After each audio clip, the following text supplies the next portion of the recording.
बुढ़िया लोग घाट पर जाला ये चीज के शारदा सिन्हा जी गौले रहे। अरे गौरा जी गौराजी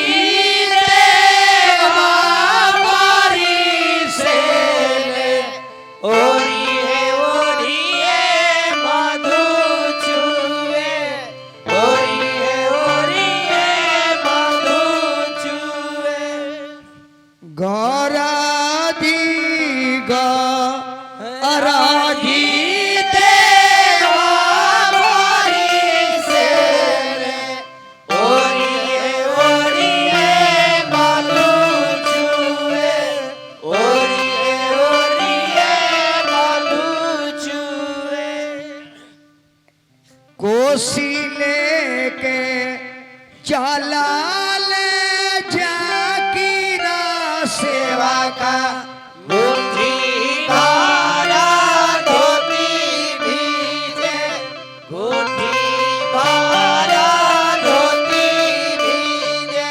दौरा लेके चला ले जाकीरा सेवा का गुठी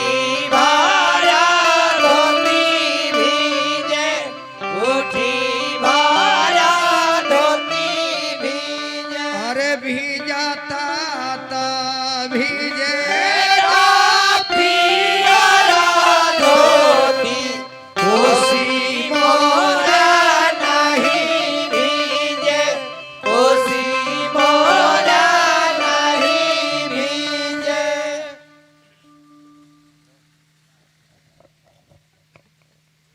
जाकिर भाई के मलकिनी के गाना हो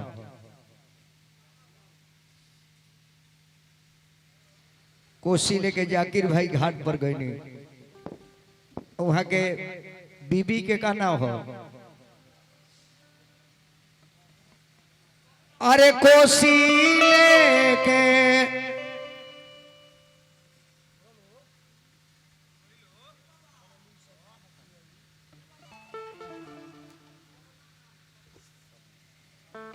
आरिया रग देवे चलाली सबन माती आई कुसुमरा साड़ी भीजे, कुसुमरा साड़ी भीजे।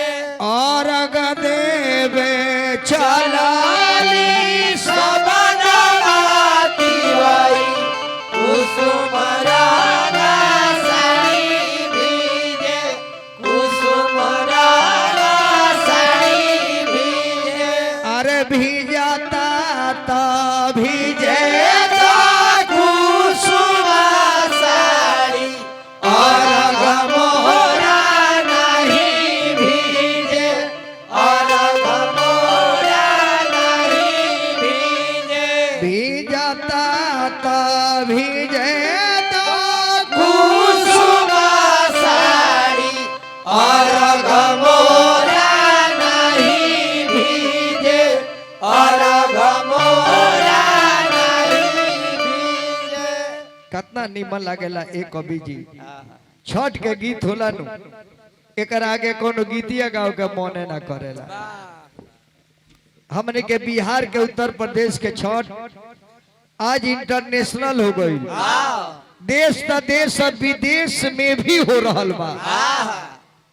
देश के चलाओ विदेश में भी हो रहल बा और वहाँ के लोग भी जानता कि धन हो उत्तर प्रदेश बिहार के लोग दुनिया उगते सूरज को पूजा करते हैं, लेकिन क्या पूर्वांचल के लोग हैं जो डूबते को भी पूजा करते हैं।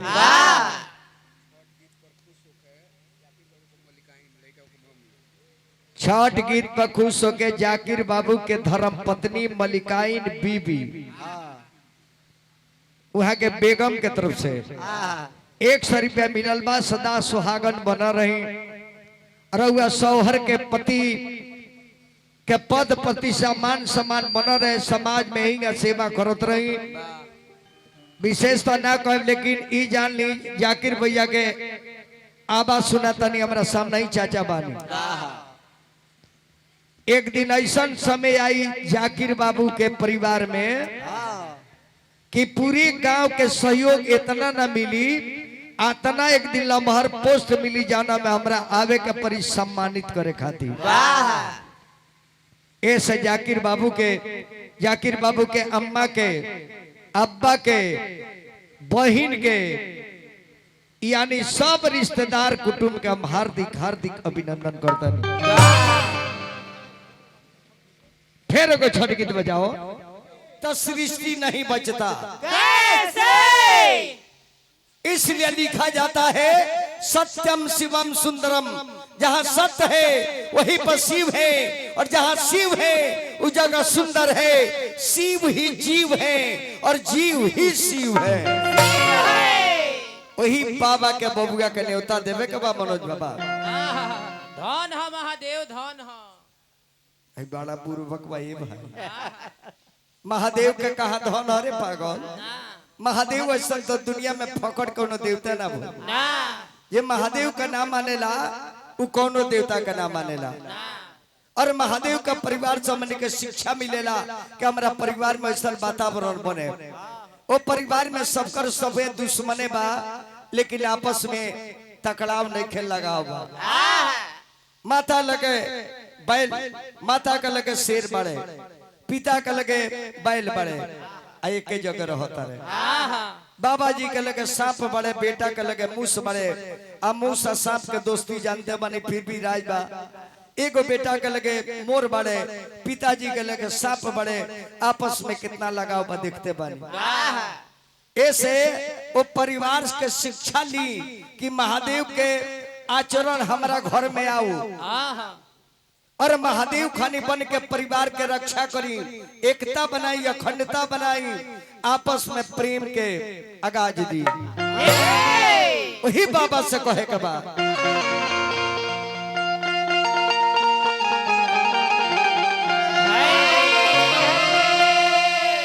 हे गणनायक मंगलदायक,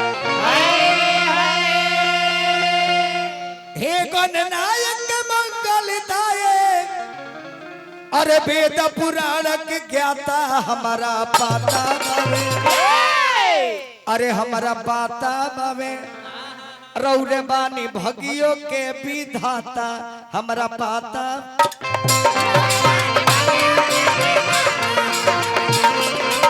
रौरे बानी भगियों के विधाता हमारा पाता।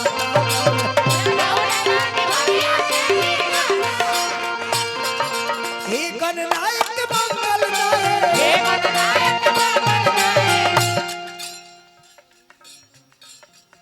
बढ़ुलिया एक इस्राइल बाबू के शुक्राना बा। अभी अभी मंच पर मंचासीन भोजपुरी के धरोहर बड़ी सुंदर कवि हृदय विशाल जी अरुआ के भी स्वागत हमने के करतानी देवरिया जिले से चल के अलवाई। हे गणनायक मंगलदायक, हे गणनायक